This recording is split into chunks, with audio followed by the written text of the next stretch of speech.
আধুনিক প্রযুক্তির যুগে প্রতিরক্ষার শক্তি বাড়াতে বাংলাদেশও সামরিক বহরে আধুনিক সরঞ্জাম বাড়াচ্ছে। অন্তর্বর্তী সরকার বাংলাদেশ বিমান বাহিনীকে আরও আধুনিক ও সক্ষম করে গড়ে তুলতে কয়েকটি উল্লেখযোগ্য পদক্ষেপ নিয়েছে, যার মধ্যে রয়েছে যুগোপযোগী যুদ্ধ বিমান ও হেলিকপ্টার কেনার পরিকল্পনা।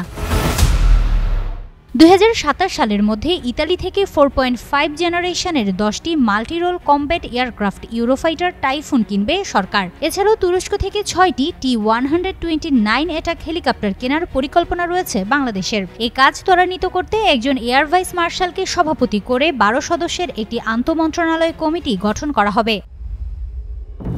এতে প্রধান উপদেষ্টা কার্যালয়, প্রতিরক্ষা মন্ত্রণালয়, অর্থ বিভাগ, ইআরডি, আইন, জাতীয় রাজস্ব বোর্ড, সশস্ত্র বাহিনী বিভাগ ও বিমান সদর ইত্যাদি সংস্থা অংশ নেবে। তাদেরকে চলতি মাসের 20 তারিখের মধ্যে প্রতিনিধি মনোনয়ন করতে বলা হয়েছে।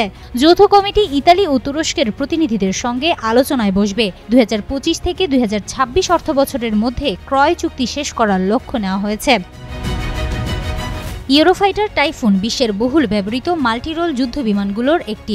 যুক্তরাজ্য, জার্মানি, ইতালি ও স্পেনের কনসোর্টিয়ামে এটি তৈরি হয় এবং রাফালের সঙ্গে কিছু মিল রয়েছে। আকাশে শ্রেষ্ঠত্ব, স্থল লক্ষ্য আক্রমণ ও ইলেকট্রনিক যুদ্ধের মতো বিভিন্ন মিশনে এটি কার্যকর।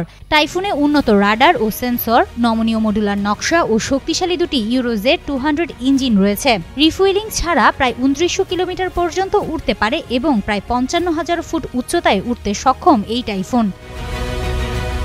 সংশ্লিষ্ট কর্মকর্তারা বলছেন, পাক ভারত ও চীন ভারত সীমান্তে চলমান উত্তেজনা, অরুণাচল প্রদেশ, মণিপুর ও মায়ানমারের সংকট বিবেচনায় দেশের বিমান বাহিনীর আধুনিকায়ন জরুরি। সামরিক সক্ষমতা শক্তিশালী করাই এখন অন্তর্বর্তী সরকারের অগ্রাধিকার।